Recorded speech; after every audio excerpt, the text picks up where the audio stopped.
주시는 하나님의 말씀의 제목은 하나님의 감동으로 복귀와 개혁이라는 제목으로 에스라서 1장 1절부터 7절 말씀을 통하여 하나님의 말씀을 선포하기를 원합니다. 우리가 성경을 볼 때 에스라 말씀을 잘 이해를 못할 때가 많습니다. 처음 들어본 사람도 있고, 저도 에스라의 말씀을 많이 설교를 하지 않았습니다. 목회 한 35년 경험이 있지만 잘 전하지 않아서 에스라서가 어떤 말씀이 있는가를 여러분 프린트물로 일단은 드려놨습니다. 나중에도 참고하고 지금도 참고할 수 있도록 미처 못 받으신 분은 나가다가 또 있을 거니까 받아주시면 좋을 것 같습니다. 우리가 성경을 볼 때 숲을 먼저 보고 나무를 보란 말합니다. 그래서 한라산을 갈 때 숲을 먼저 보고 나무를 볼 때 잘 볼 수 있는 겁니다. 그래서 한라산 가서, 제주 한라산 가서 나무 하나를 보고 다 봤다, 이거는 말이 안 되지 않습니까? 등반도 하고 다 돌아보고 그리고 나서 한라산에 이런 산이 없구나 라고 말할 때 정확하게 말할 수 있는 겁니다. 또 숲만 보고 나무를 보지 않으면 또 안 됩니다. 숲도 보고 나무를 봐야 됩니다. 성경도 마찬가지입니다. 성경에도 우리가 이 성경 전체를 보는 숲을 봐야 되고, 또 전체 구약과 신약과의 연결도 돼야 되고, 각 권에는 에스라는 무슨 뜻이 있고, 또 장에는, 단락에는, 문장에는, 단어에는 하나님이 내게 주신 교훈이 뭘까 라는 것에 대해서 알 때 우리가 바로 성경을 볼 수가 있습니다. 그리고 이 모든 것에 하나님의 말씀을 듣고 읽고 연구할 때 하나님의 말씀이기 때문에 하나님의 감동이 내게 있어야 된다는 것을 우리가 꼭 기억하고서 성경을 보고 읽고 들을 필요가 있습니다. 이 에스라엘 전체를 그림으로 이렇게 표현하면 이렇게 되어 있습니다. 한마디로 딱 이게 에스라가 어떤 말씀일까? 1장부터 10장으로 되어진 주전 5세기에 기록된 이 에스라를 통해서 기록된 말씀의 주제는 복귀와 개혁입니다. 개혁입니다. 복귀한다는 겁니다. 바벨론 포로에 있다가 다시 복귀하고 개혁을 하는 것처럼 우리에게 적용하면 이겁니다. 나는 이 세상 백성이지만 천국 백성으로 복귀하겠다라는 것과, 더 나아가 내게도 개혁이 언제든지 이루어져야 된다. 뭐 나라 개혁, 교회 개혁, 뭐 개혁을 일치는 사람이 자신이 개혁하지 않으면 안 됩니다. 먼저 내 자신이 개혁을 당하고 나서 다른 개혁을 일칠 때 힘이 있지, 그렇지 않으면 이거는 어불성설 같은 그런 삶을 살아가는 모습이 있다는 것이 에스라서의 전체 그림으로 볼 수 있는 겁니다. 이거를 장으로 좀 나누면 1차 예루살렘 기환이 있습니다. 그것이 1장과 2장이고, 더 나아가 성전 건축이 3장, 4장, 5장, 6장에 있고, 더 나아가 7장에는 2차 예루살렘 기환이 이루어지는 사건이 있고, 그리고 9장, 10장은 백성들의 성결 운동으로서 에스라의 말씀이 기록되어져 있습니다. 오늘 이 에스라의 1장 말씀을 들을 때 오늘 본문 특별히 말씀해 보면 2절에도 뭐라 말씀합니까? 2절에도 또한 그 5절에도 하나님의 감동으로 이 말씀이 기록되어졌다라고 말씀하는데, 1절에 보면 고레스의 마음을 감동시켜, 또한 5절에도 하나님의 감동을 받고, 이 하나님을 감동을 받고 우리가 기원과 개혁이라는 제목으로 하나님 말씀을 전할 때 하나님의 소망은 여러분이 기원되어지고 개혁되어지기를 소망하고 있을 겁니다. 하나님의 소망이 여러분에게 현실로 찾아가 다시 한번 하나님의 은혜가 찾아가 회복되어지고 치료되어지고 하나님의 복이 많은 귀한 시간 되어지기를 주의 이름으로 축원합니다. 첫 번째로 한번 우리가 교훈을 얻고자 원하는 것은 하나님의 감동으로 복귀와 개혁을 하는데 세상 역사도 하나님이 섭리하고 계신다고 말하고 있습니다. 내가 통치하는 장소는 어떻습니까? 가정과 주변에 통치할 수 있는 능력이 있겠지요.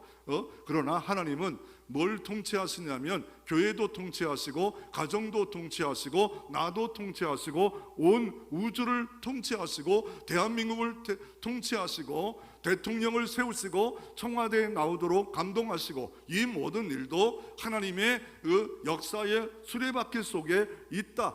이게 바로 하나님의 감동으로 세상 역사를 주관하신다라고 말하고 있습니다.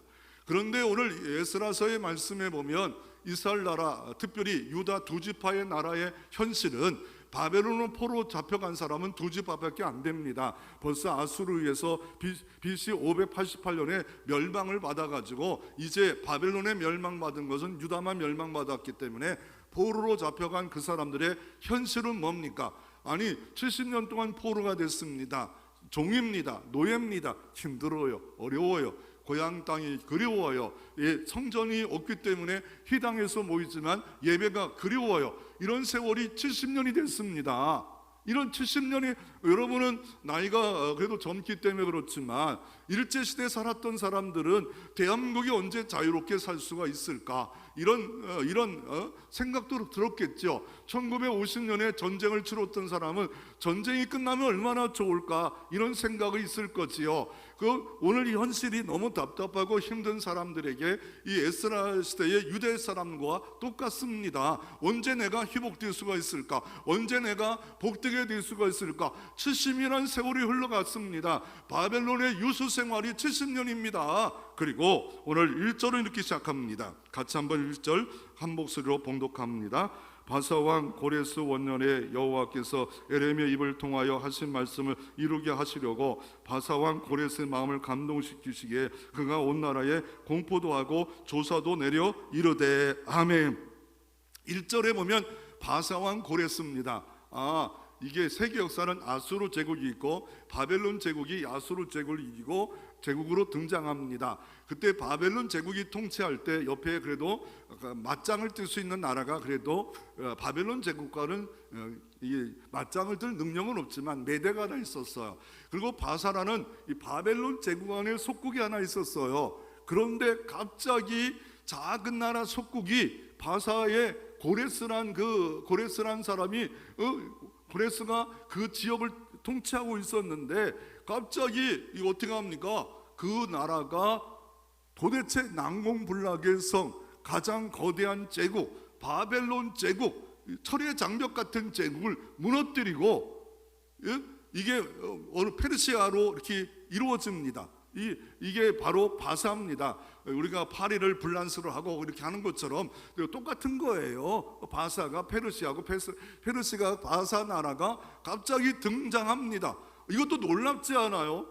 여러분, 일제가 1945년에 8월 15일에 우리가 해방받았는데 아니 두 손 들 줄 어떻게 알았습니까? 하루아침에 한순간에 대한민국이 일제에서 해방받듯이 이 고레스 왕이 등장하고 그것으로 끝난 게 아니라 왕이 되자마자 모든 나라 사람들은 자기 고향으로 돌아가라.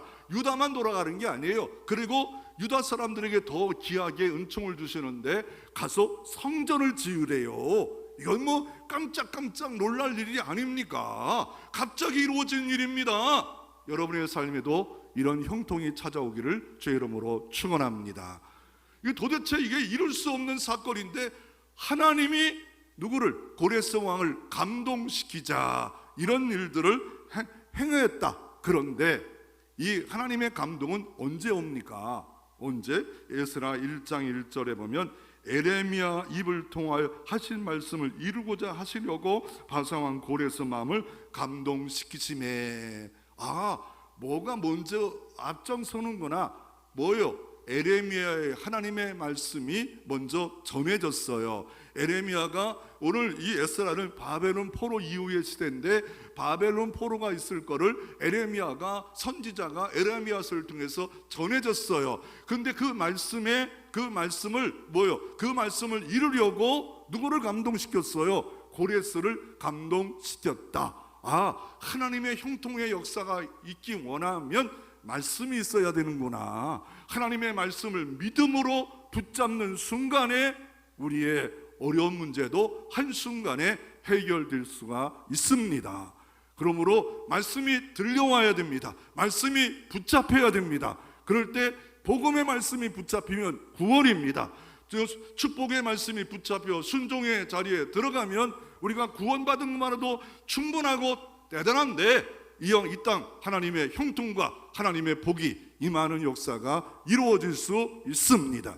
이 말씀은 하나님의 말씀입니다. 이 말씀은 천지를 창조한 말씀입니다. 이 말씀은 구원을 줄 수 있는 복음의 말씀입니다. 이 말씀을 붙잡고 너희가 내 안에, 내 말이 너희 안에 있으면 무엇인 대로 원하는 대로 구하라, 내가 이루리라 하는 살아있는 하나님의 음성 성경 말씀을 들을 때, 오늘도 이 에레미야 말씀에 먼저 임했고 그것을 이루려고 감동한 것처럼 성경 66권은 예언의 말씀이고, 이 말씀에 붙잡혀 올 때 우리의 삶에도 놀라운 은혜가 이루어질 수 있습니다. 가장 쉬운 말씀 중에 마태복음 7장 7절입니다. 구하라, 구할 것이요. 그게 감동으로 옵니다. 그러면 구하면 그 말씀대로 구해지는 역사가 우리 가운데도 전능하신 하나님의 도우심 때문에 이루어질 수 있는 겁니다. 그 모든 예언의 말씀도 오늘도 어제도 동일하신 주님이 역사할 수 있는 겁니다. 그래서 이 에레미야의 말씀이 뭘 말씀했기에 아니 적어도 이 말씀이 이르기 전에 50년 100년 전에 에레미야를 통해서 왜 포로로 갔다 왔기 때문에 어떤 말씀이 있었을까요? 에레미야 25장 12절, 에레미야 29장 10절에 보면 70년 만에 돌아오리라, 70년 만에 돌아오리라. 에레미야 29장 10절 말씀을 제가 한번 읽어볼까요? 여호와께서 이와 같이 말씀하시니라, 바벨론에 70년이 차면 내가 너희를 돌보고 나의 선한 말을 너희에게 성취하여 너희를 이곳에 돌아오게 하리라. 여호와의 말씀이니라. 너희를 향한 나의 생각을 내가 아나니 편안히요 재앙이 아니라 너희에게 미래와 희망을 주는 것이니라. 지금 고난이었어요. 70년 고난이었어요. 언제 돌아올까? 그런데 벌써 하나님께서는 약속하셨어요. 애굽에 내려갈 때도 4대 만에 아브람, 이삭, 야곱, 요셉을 통하여 뼈까지라도 소망 가운데 나올 때 그것이 이루어지는 것처럼 하나님은 말씀하시고 감동하시고 이루시는 사건이 이루어집니다. 주 예수를 믿어라, 그러면 너와 내 집이 구원받으리라. 감동이 옵니까? 그때부터 가족의 구원을 위해 기도하시고 열심 내서 새 생명을 위해서 일해 보십시오.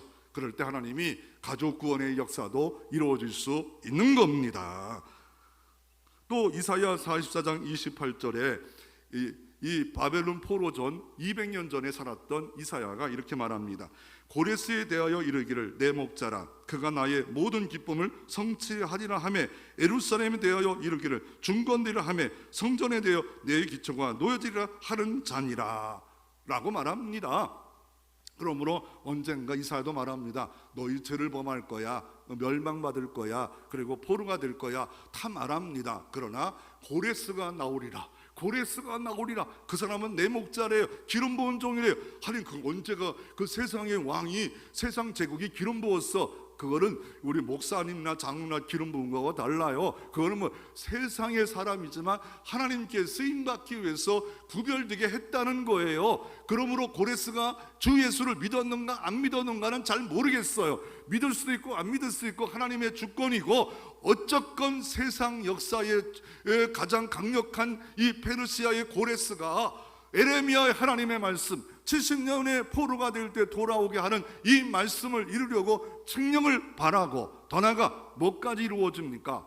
폐허가 된 솔로몬 성전이 다 무너져 버렸어요. 그럴 때 그 제2차 스룹바벨 성전을 짓도록 이 모든 것을 명령하시고 그 약속을 이루어 주셨습니다. 그러면 고레스가 어떻게 알았을까? 고레스가 어떻게 알았을까? 다니엘서 6장 28절 말씀을 한번 여러분 펴보실 수는 펴보시기를 바랍니다. 다니엘서 6장 28절에 이렇게 말합니다. 고레스 왕 시대에 형통케 하였더라. 다니엘이 나이가 늙었습니다. 그런데 나라가 많이 바뀌었어요. 바벨론에서 바뀌어서 이제 이 고레스의 페르시아 나라가 됐는데 아직도 총리로 누가 있다고요? 다니엘이 있었다는 거예요. 고레스 시대에 뭐라고요? 하나님이 다니엘을 통하여 형통케 하셨더라.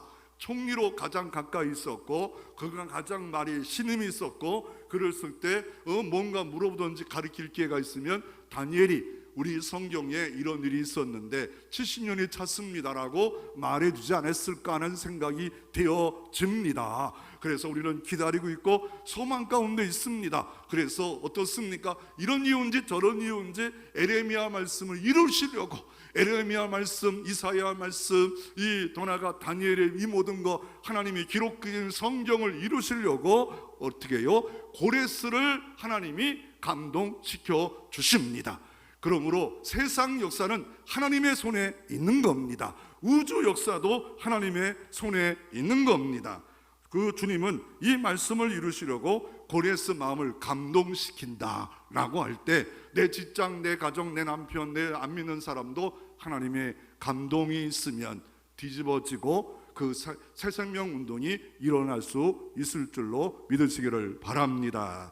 그래서 민수기 23장 19절에 하나님은 사람이 아니시니 거짓말도 하지 아니하시고 인생이 아니시니 후회도 없으시로다. 어찌 그 말씀하신 바를 행하지 않으시며 하신 말씀을 실행하지 않으시랴.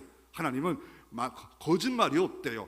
하나님 말씀만을 실행하지 않는 분이 아니라고 분명히 말씀했고, 말씀을 액면 그대로 순수하게 믿고 진심으로 믿으면 오늘도 이 에레미야 시대에 이 말씀이 70년 만에 이루어졌고, 애굽에 440년에 애굽에 있을 때 도대체 나올 수 없는 것이 이루어졌고, 내가 예수 안 믿는 사람인데, 내가 예수 안 믿는 사람인데 주 예수를 통하여 호련히 해방시켜 주시고 구원의 역사를 바라는 것도 하나님의 역사가 이루어질 때 그 능력 때문에 뒤집어지고 새로운 사람으로 출발한 역사도 오늘 이 시대에 이루어질 수 있습니다. 그러므로 이 성경 말씀이 우리가 종합적으로 봐야 돼요. 이 말씀하고 나하고 무슨 상관이냐? 예루살렘으로 복귀하고 성전 재건하고 개혁하는 게 무슨 상관이냐? 내 말씀입니다. 내게도 이런 일이 이루어지겠다고 말씀했기에 하나님을 존중하고 말씀을 존중하고 따라갈 때 여러분의 삶에도 이런 놀라운 일이 한순간에 하나님의 감동으로 이루어지는 축복의 주인공 다 되어지기를 소망합니다. 이 감동한다는 말은 한자로는 느낄감, 움직일동이에요. 느낄감, 움직일동, 느껴서 움직인다는 게 감동이에요. 그러므로 원어에 보면 일으킨다는 거예요. 고레스를 일으킨다는 거예요.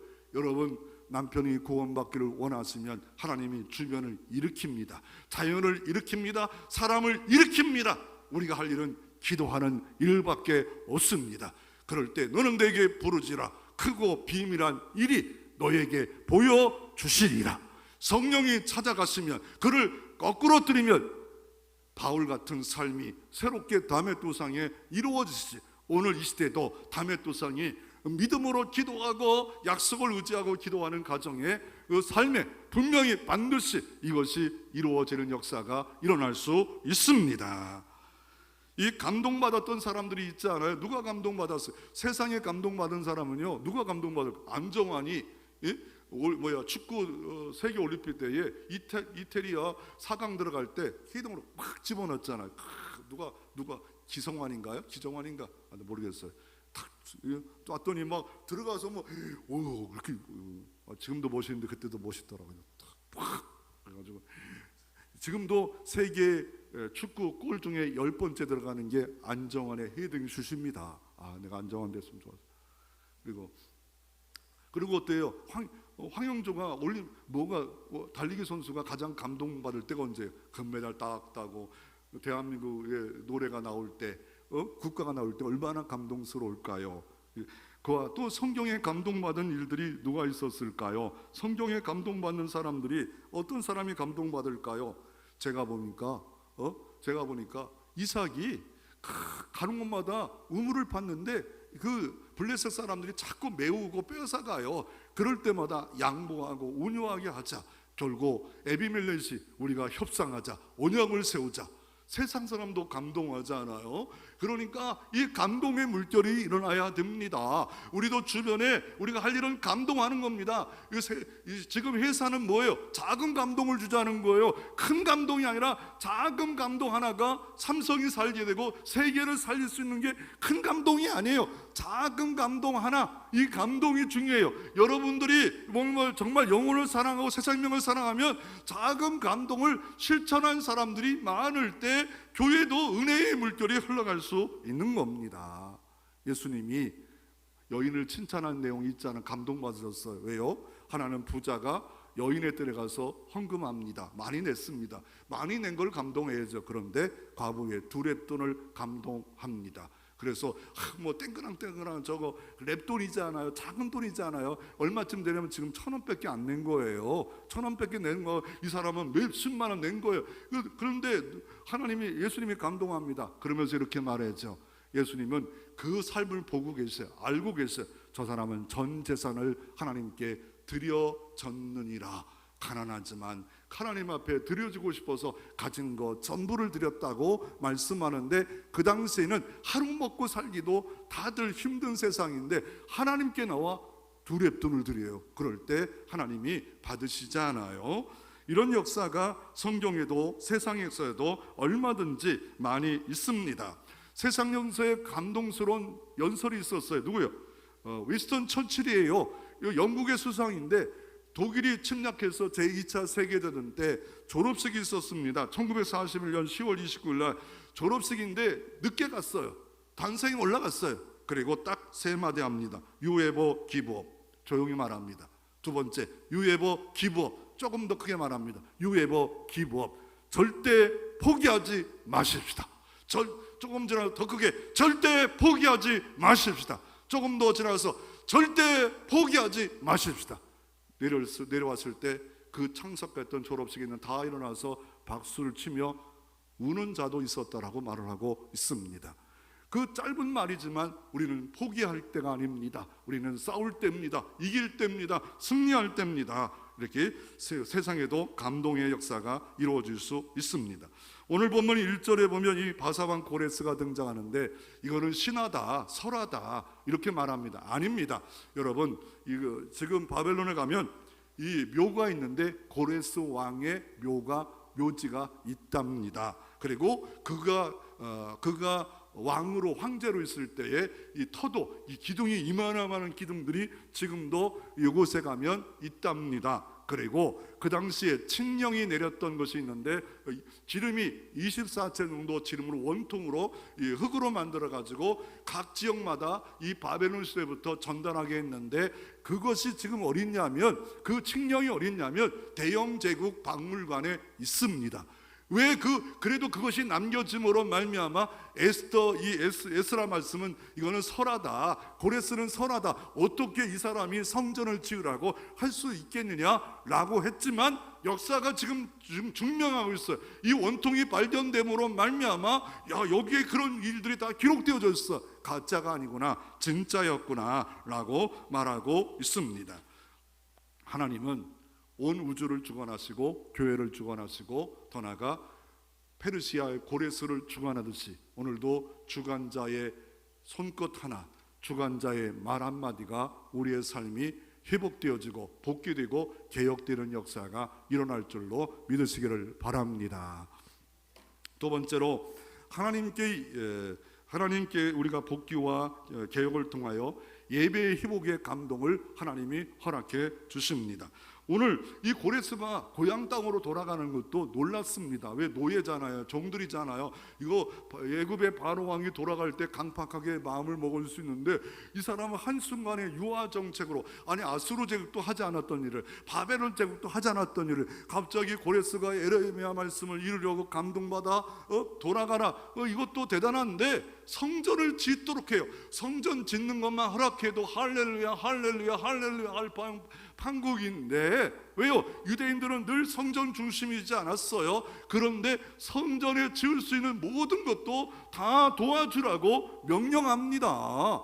이게 대단한 거 아니에요? 하나님께 성전하면 예배입니다. 예배의 회복의 역사가 이루어질 때 우리는 하나님의 감동을 받을 수 있는 겁니다. 주일의 예배가 감동으로 다가오고 주일의 예배가 사모되어지고, 어젠가 그저께 한 주간 동안 유튜브에 좀 많이 뜨거워진 것이 뭐냐면 24, 25살짜리 여자아이가 버스킹을 하더라고요. 대학문인지 모르겠어요. 앰프 갖고 와서 하나님을 찬양하고, 길거리 예배 코로나 시대 두 번째입니다.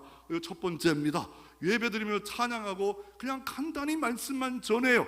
왜 그랬을까? 저 자매는 왜 저렇게 하고 있을까? 얼마나 하나님의 사랑이 내 마음에 불붙는 게 있어서 교회 와서 봉사하고 헌신하기도 힘든데, 길거리에 나와 수많은 남자가 지나가고 여자가 지나가는 장소에 어떤 사람이 할렐루야 농담도 할 때 같이 할렐루야로 맞짱을 뜨면서 그 자리에 서서 찬양하는데, 말씀 증거하는데 대단하더라고요. 그런데 노래를, 찬양을 너무 잘해. 못하는 사람은 나가지 마요.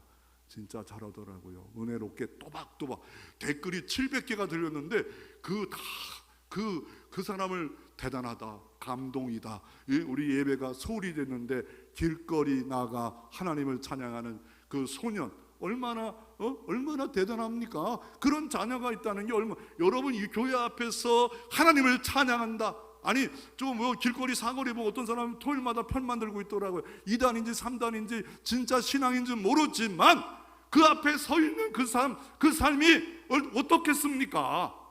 여러분 해봤습니까? 저 사람이 돈 받기 위해 사는 겁니까? 뜨거운 날 와서 이 편말 듣고 있는 것도 이게 2단인지 3단인지 모르겠지만 그래도 대단하지 않아요? 하나님을 찬양하고 있지 않아요? 주님이 이렇게 말합니다. 이 마지막 때 신령과 진정으로 예배하는 자를 찾나니, 오늘도 이 예배 속에 영으로 진리의 말씀에 들려와 붙잡혀 예배하는 자를 찾나니, 하나님께 찾음이 되어지면 오늘도 은혜와 복이, 문제 해결이 여러분 가운데도 임하는 역사가 일어날 수 있습니다.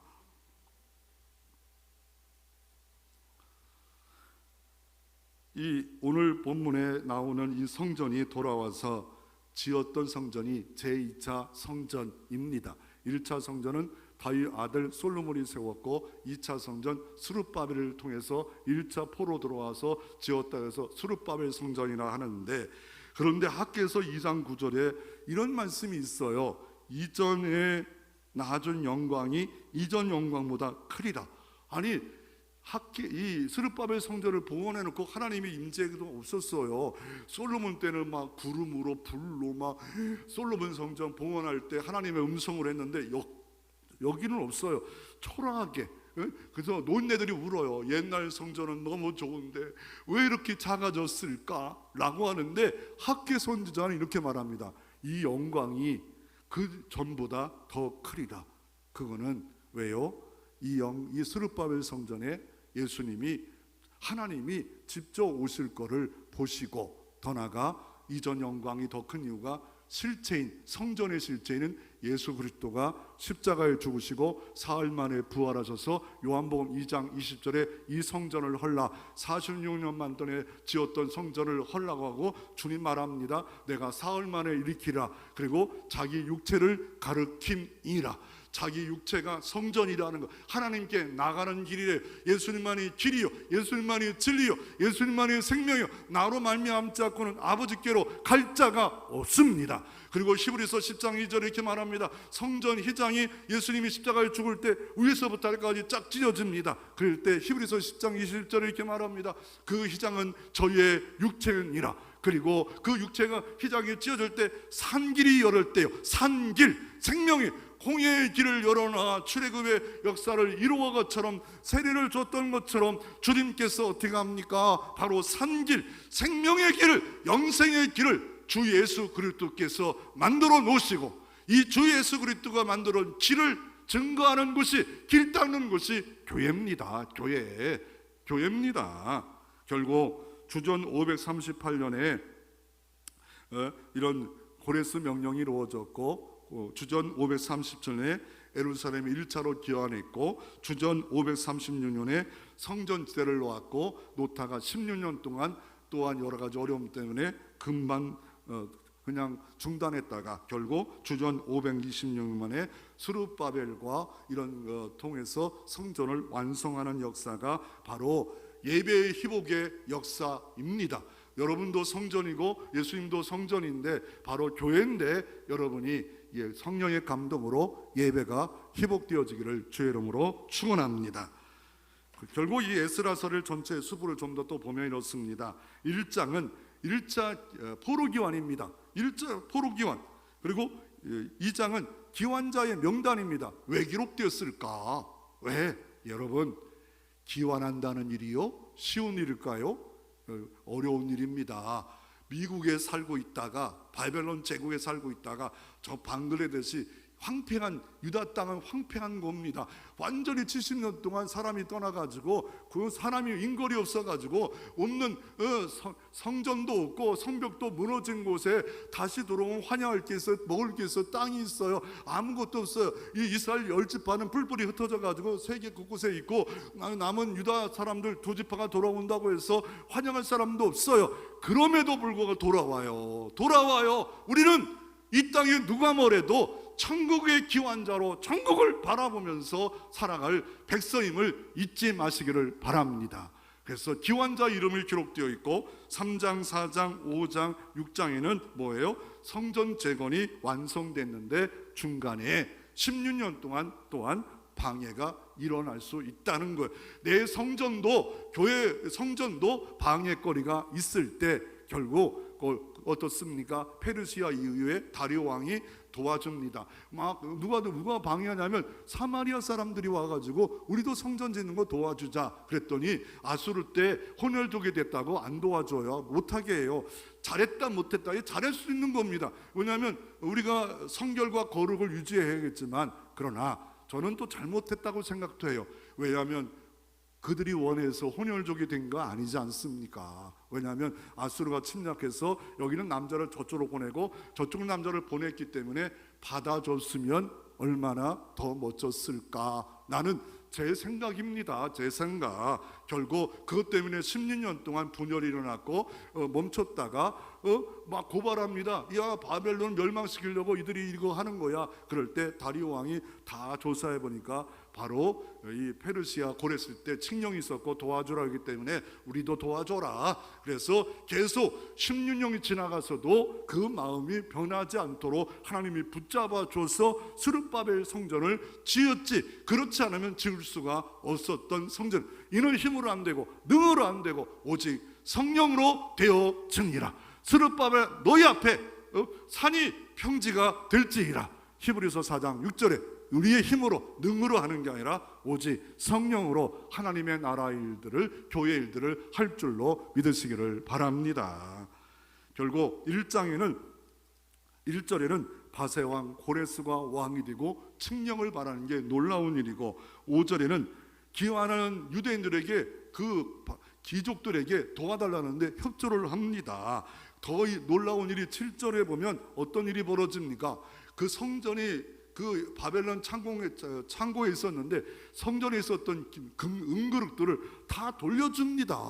와, 깔끔하지 않아요? 그리고 2장에는 2차 기환자 명단이 있는데 뭐가 가장 먼저 등장합니까? 36절에 제사장과 레위인들이 먼저 기록되어 있다는 것을 이 이름이 잔뜩 있어가지고 뭘 봐야 되는가 하지만 왜 그랬을까요? 예루살렘을 기환한다는 것은 황폐한 겁니다. 힘든 겁니다.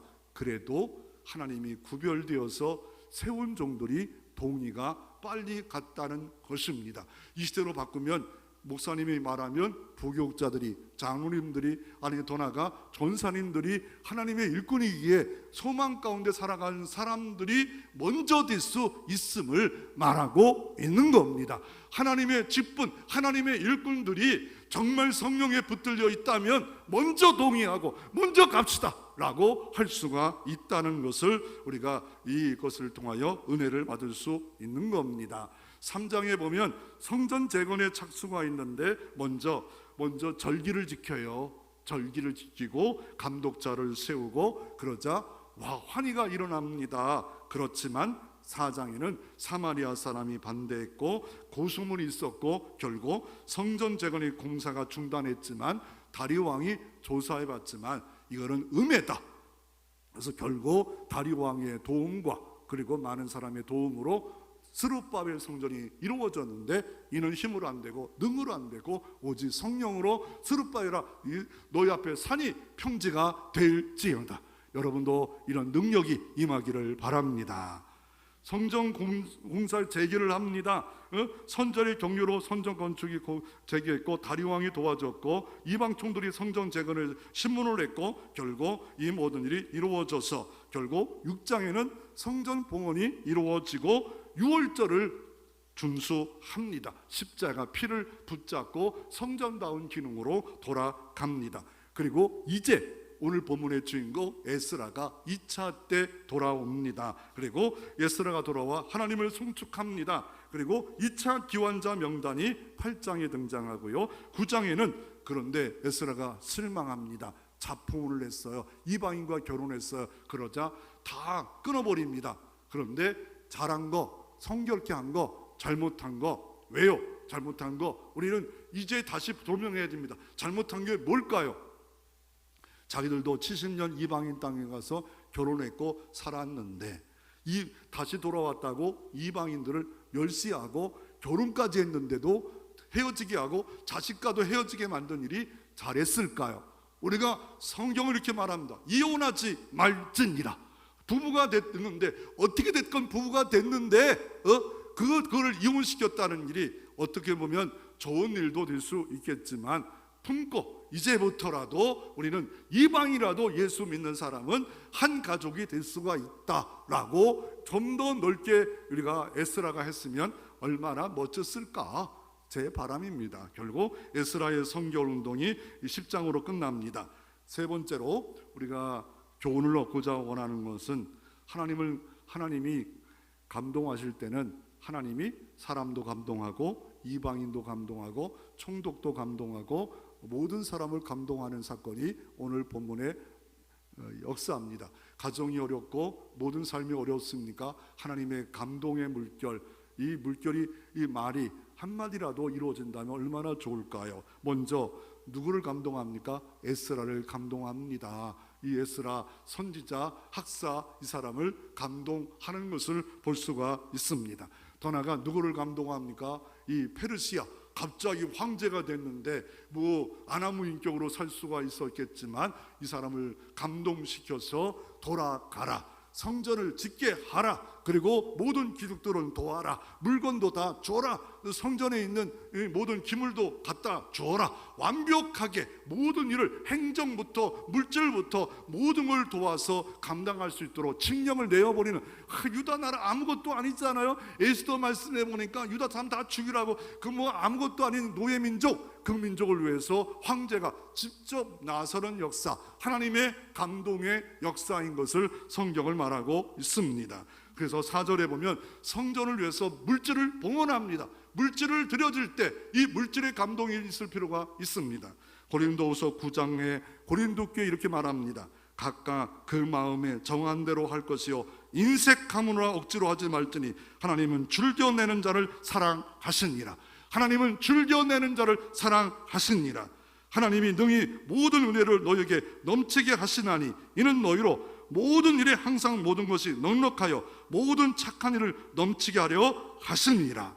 하나님은 모든 은혜를 넘치게 채워지기 때문에 우리가 하나님 앞에 인색하지 말고 즐겨내는 자는 하나님의 사랑이면 우리는 모든 것이 해결될 줄로 믿습니다.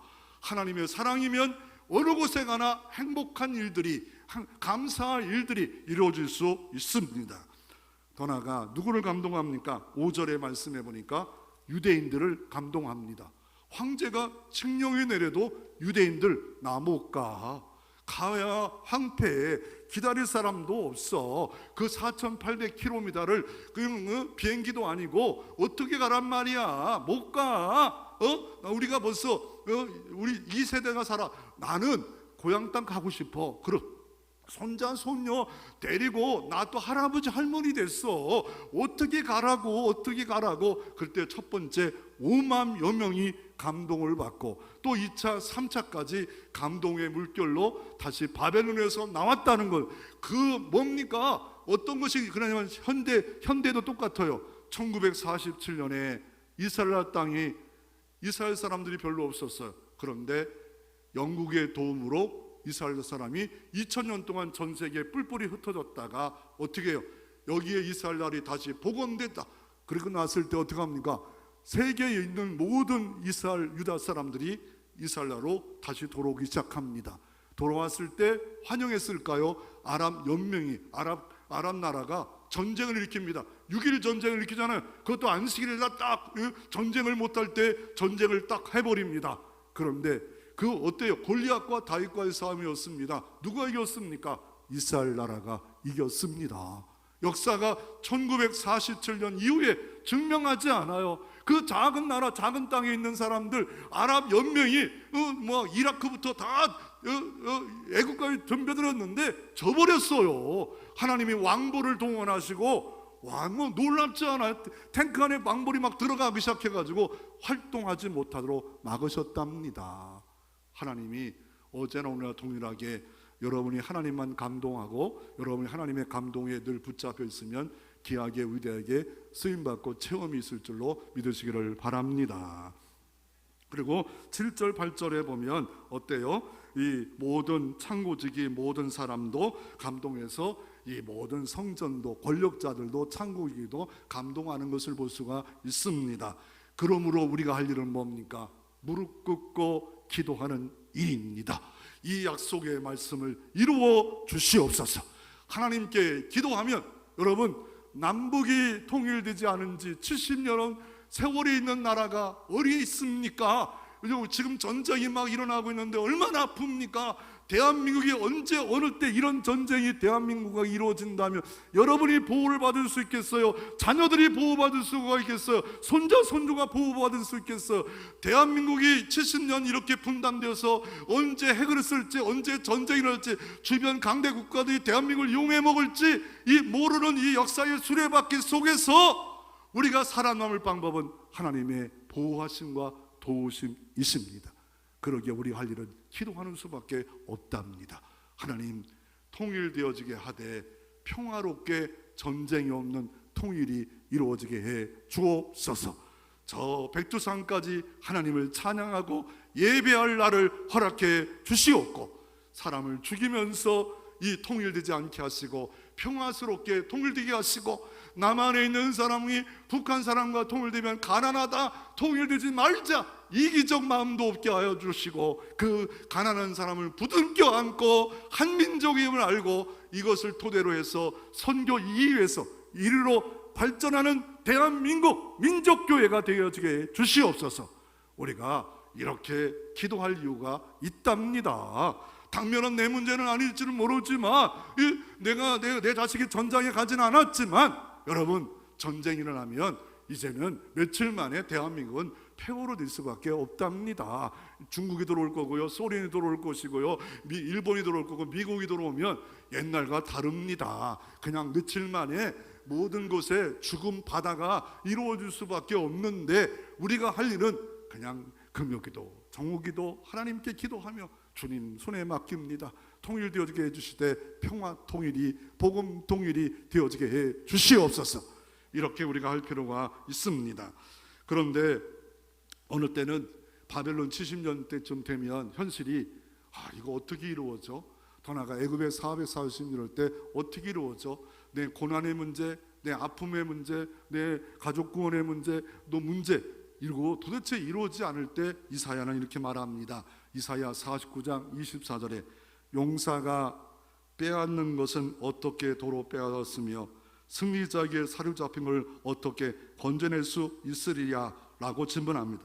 여호와가 이같이 말하노니 용사의 포로도 빼앗을 것이요 두려운 자의 빼앗을 것도 건져낼 것이요 이는 내가 너를 대적하는 자를 대적하고 내 자녀를 내가 구원할 것이니라.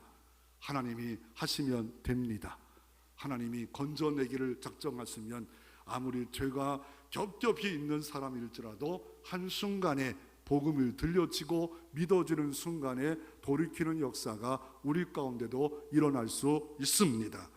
1950년 6월 27일 날 유엔 안전보장 이사회가 감동받은 사람들이 결정했고 소련이 참여하지 않았습니다. 소련이 참여했다면 결국 대한민국은 공산주의 국가로 주일날 예배 못 드립니다. 사회주의 국가로 예배도 못 드릴 수밖에 없었지만 유엔 안전보장 이사회 소련이 불참으로 말미암아 통과되어서 그래도 이렇게 민주국가로 살고 있고, 더 나아가 메가더 장군이 결국 인천 상륙작전에 5,000대 1의 모험을 걸고 기도하고 하나님 의지하고 인천에 상륙함으로 말미암아 그것을 통해서 최초의 선교사가 들어오듯이 이곳에 유엔군이 미국이 들어옴으로 말미암아 지금도 민주국가로 복음을 찬양하며 예배하는데 주일날 방해를 안 받고 사는 국가가 대한민국 국가입니다. 주님, 그러므로 오늘 하나님의 감동으로 고레스를, 하나님의 감동으로 에스라를, 하나님의 감동으로 유대인들을, 하나님의 감동으로 내 가정, 내 주변도 감동하여 주께 돌아오고 기환되어지고 개혁되어지는 역사가 일어나도록 소망할 때 소망이 현실이 되어지기를 주의 이름으로 축원합니다.